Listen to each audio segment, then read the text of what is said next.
Ang ganda na. Sabi nga sa aming station jingle, kapuso, makulay ang buhay. Ngunit dito sa hanip bahay, kapuso, makulay ang bahay. Magandang araw, Mel and Joey. Ito yung aking bahay na sa labas ay simple lang pero sa loob ay makulay na makulay. Ako po si Cherry Roberto. Pasok po tayo. Painter and at the same time ay interior designer itong si Cherry. Kaya naman sadyang ginawa niyang kakaiba itong bahay niya. Tara, hayaan nating ipakita niya sa atin ang kabuuan ng bahay. Tara, tuloy tayo sa loob. Pagpasok po ninyo dito sa aking foyer, may makikita po kayong kakaiba dahil siya'y baliktad. O di ba? Makulay na, kakaiba pa at nakakaintriga. Ganyan kasi ang dinesign ko kasi para pag may bisita ako, talagang may pag-uusapan na kami agad. Kung napansin nyo, baliktad yung sa taas, yung aking windowsill, baliktad din siya. Kung sa kanyang foyer, makulay at kakaiba ang inyong nakita, abay, lalo na sa kanyang sala. Gusto ko kasi bright colors. Pagpasok nyo, parang gusto nyo nakasmile agad kayo kasi matutuwa kayo sa mga kulay na ginamit ko. Ang kanyang center table, nalalagyan ng mga litrato, kakaiba. Ang makikita natin dito sa aking coffee table, mga pictures ng anak ko, tsaka ng aking pamangkin. Kung naghahanap kayo ng TV, wala niyan sa kanyang sala.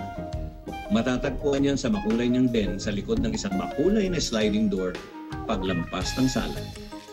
Etched glass siya na colored. This is what I call my rec room, recreation room. Kung medyo pang-teenager ang kulay ng kanyang den, abay lalong pambata ang kulay ng kanyang powder room. Different colored tiles, pati yung shower curtain, tapos ako rin man ang gumawa nitong artwork. Alam niyo ba kung bakit karamihan sa mga kulay na pinili ni Cherry para sa kanyang bahay ay puro mga pambata? Kasi medyo isip bata pa ako, tsaka young at heart naman talaga. Sa harapan ng kanilang den, paglampas ng sala, parang rainbow ang hilera ng mga frame ng mga litrato. Matching siya sa mga paligid.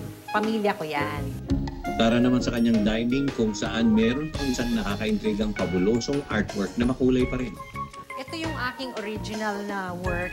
Ginawa ko rin siyang nakatabingi pa rin. Nasa dingding naman siya. Table setting ang ginawa ko dito. Punta naman tayo sa aking kitchen. Kung ang dining sa artwork bumida, sa kitchen mga colorful tiles naman ang kapansin-pansin. Sa landing ng kanilang hagdan ay matatagpuan ang altar ng bahay na may flooring na makulay pa rin. Pagdating naman dito sa second floor, ang una niyong makikita ay yung murals na ginagawa ko. Aso, tapos hinahaba yung lalaki. Ito naman po ang aming isang bathroom para sa mga bata. Dito, blue and white stripe lang siya. Tuloy naman tayo sa aking master bedroom. Talagang dreamy na yung ginawa ko. Very peaceful na ang mga kulay. Consistent si Cherry sa design. Gumawa na naman ako ng kakaibang mural para lang to accentuate the whole feel of the room. Kung gaano kalaki ang kwarto, abay magugulat kayo sapagkat ganun din kalaki ang kanyang personal na bathroom na blue ang tema. Consistent ang tiles, pamula sa window hanggang sa shower area.